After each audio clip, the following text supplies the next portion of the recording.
കലാലയങ്ങളിൽ നിന്നും ലഹരിയെ തുടച്ചു നീക്കാൻ പുതിയ പദ്ധതിയുമായി എറണാകുളം ജില്ലാ ഭരണകൂടം. വിവിധ വകുപ്പുകളുടെ നേതൃത്വത്തിൽ ജില്ലയിൽ നടപ്പാക്കി വരുന്ന ലഹരി വിരുദ്ധ പ്രവർത്തനങ്ങൾ ഏകോപിപ്പിച്ചാണ് മന്ത്രി പി രാജീവിന്റെ നേതൃത്വത്തിൽ ലഹരി വിമുക്ത എറണാകുളം പദ്ധതി നടപ്പിലാക്കുന്നത്. ആദ്യഘട്ടമായി കോളേജുകളിൽ നടപ്പാക്കുന്ന പദ്ധതി പിന്നീട് സ്കൂളുകളിലേക്കും വ്യാപിപ്പിക്കുമെന്ന് മന്ത്രി പറഞ്ഞു.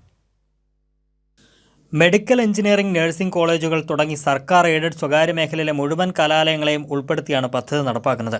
നിലവിലുള്ള സ്കൂൾ പ്രൊട്ടക്ഷൻ ഗ്രൂപ്പുകൾക്ക് സമാനമായി കോളേജ് പ്രൊട്ടക്ഷൻ ഗ്രൂപ്പുകൾ രൂപീകരിക്കും. കോളേജ് പ്രിൻസിപ്പൽ, അധ്യാപകർ, രക്ഷിതാക്കൾ എന്നിവർക്കൊപ്പം പോലീസ്, എക്സൈസ് ഉദ്യോഗസ്ഥരെയും ഗ്രൂപ്പുകളിൽ ഉൾപ്പെടുത്തും.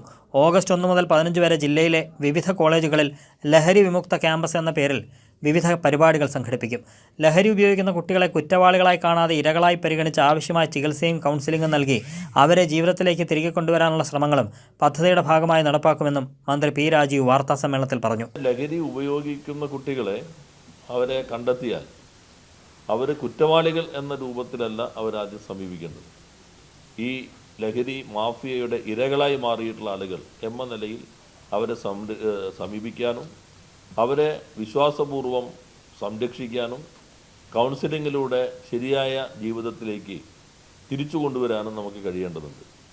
ആ ഉത്തരവാദിത്വം അധ്യാപകരും രക്ഷകർത്താക്കളും പോലീസ്, എക്സൈസ് സംവിധാനവും അതാതിടങ്ങളിലെ തദ്ദേശ സ്വയംഭരണ സ്ഥാപനങ്ങളും എല്ലാവരും ചേർന്ന് ഒന്നിച്ച് ഏറ്റെടുക്കേണ്ട ഒന്നായിട്ടാണ് കാണുന്നത്. കോളേജുകളിൽ ക്ലാസ് തുടങ്ങുന്നതിന് അരമണിക്കൂർ മുമ്പും ക്ലാസ്സിന് ശേഷം അരമണിക്കൂറും ക്യാമ്പസിന് സമീപം പോലീസിൻ്റെയും എക്സൈസിൻ്റെയും സാന്നിധ്യമുണ്ടാകും. മുഴുവൻ കോളേജുകൾക്കും ആൻറ്റി ഡ്രഗ് നയം രൂപീകരിക്കാൻ നിർദ്ദേശം നൽകിയിട്ടുണ്ട്. മികച്ച നയം രൂപീകരിക്കുകയും ക്യാമ്പസ് ലഹരി വിരുദ്ധമാകാൻ മികച്ച പ്രവർത്തനം നടത്തുകയും ചെയ്യുന്ന കോളേജിന് കളക്ടറുടെ പ്രത്യേക പുരസ്കാരം നൽകുമെന്നും മന്ത്രി രാജീവ് അറിയിച്ചു. കൈരളി ന്യൂസ്, കൊച്ചി.